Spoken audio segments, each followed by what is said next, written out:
Hollolan kunnanvaltuusto päätti lakkauttaa Hälvälän koulun valtuuston kokouksessa helmikuussa 2020. Tässä oli hyvinkin pahalti viittaus tähän oppilasmääräennusteeseen, jonka perusteella perusteltiin, että mikä on vastuullinen päätös tämän kouluverkoston suhteen. Ja tämä oppilasmääräennuste pohjautuu nimenomaan tähän nykyiseen tietoon Hollolaan syntyneistä alle kouluikäisistä lapsista. Ja sitten myös pohjattiin siihen, että Suomessa on romahtanut syntyvyys, niin se jatkuu samalla mallilla. Eläketurvakeskus ei heidän ennusteissaan käytä samanlaista mallia, vaan he on pitänyt todennäköisempänä heidän ennusteessaan, että tästä tulee jonkinlainen korjausliike syntyvyyteen. Vuosien 2000-2018 välillä peruskoulujen määrä on vähentynyt Suomessa 1676 koululla, mikä on lähes 42%. Hollolassa lakkautetaan 2 kyläkoulua 3,2 kilometrin päässä toisistaan. Hälvälän koulu elokuussa 2022 ja Tiilikankaan koulu elokuussa 2025. Tästäkin koulun lakkauttamisesta puhuttiin, niin siinä viitattiin tutkimuksiin puoleen ja toiseen. Hyvinvointijohtajakin argumentoi, että isoissa kouluissa oppimistulokset olisi parempia. Siinä ei tullut nyt, kun tätä perusteltiin, niin ilmi sitä, että tämä vaikutus kääntyy negatiiviseksi silloin, kun koulun koko kasvaa yli 600 oppilaan. Eli yli 600-700 koulun oppilasyksiköissä rupeaa vahvasti tämän tutkimuksen mukaan näkymään hajontaa. Eli esimerkiksi hiljaisemmat oppilaat, niin heidän oppimistulokset rupeaa merkittävästi jo laskemaan. Keväällä 2021 Hälvälän koulussa on 0-4 luokilla 117 oppilasta. Koulun lakkautuksen jälkeen oppilaat siirretään Tiilikankaan kouluun, jossa on 0-4 luokilla 174 oppilasta. Tiilikankaan koulun lakkautuksen jälkeen oppilaat siirretään Salpakankaan kouluun, jossa on 0-9 luokilla 969 oppilasta. Useampiakin vanhempia huolettaa, että tuntuu, että kantautuu säännöllisemmin tuolta Salpakankaan päin enemmän uutisia siitä, että siellä on koulukiusaamisongelmia. Hälvälä on ollut hyvä kasvuympäristö, jossa lapset on kokenut olevansa turvallisessa paikassa. Ja täällä on kyetty puuttumaan ongelmiin tosi hyvin.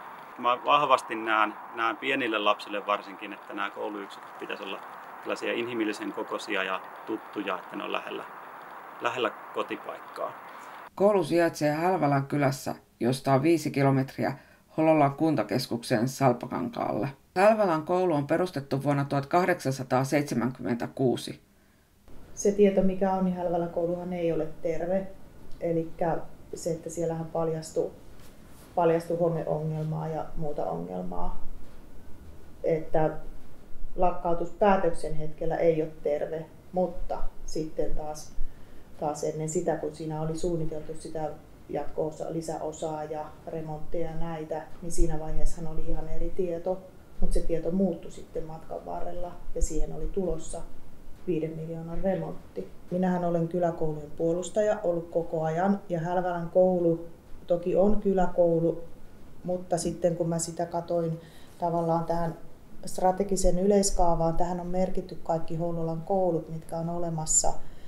Mun oli pakko puntaroida siinä sitä, että jos mä päätän sijoittaa Hälvälän kouluun 5 miljoonaa, niin silloinhan se on myös merkki siitä, että siitä pidetään kiinni.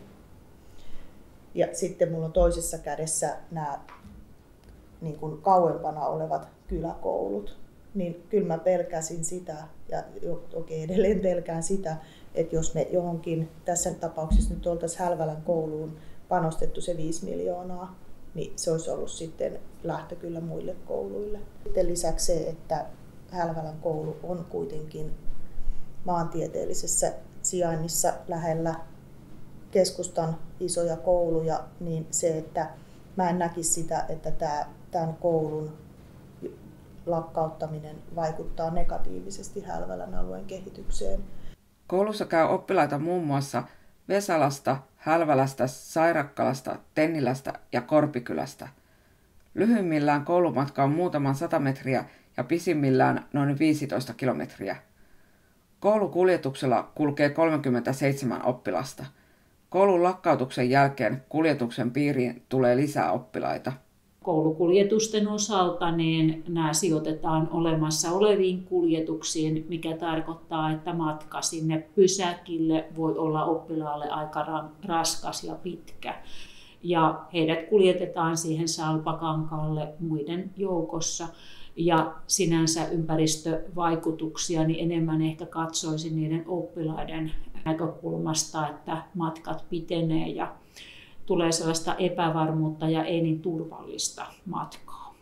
Hollolan kunnan ympäristöteot, 100 ympäristötekoa, niin on tietenkin, että me kuulutaan siihen samaan hinkukuntaverkostoon ja samaan säätiöön, missä on myöskin Lahti mukana ja yritetään saada maaseutumatkailua ja ympäristömatkailua myöskin tänne ja markkinoitua myöskin meidän aluetta.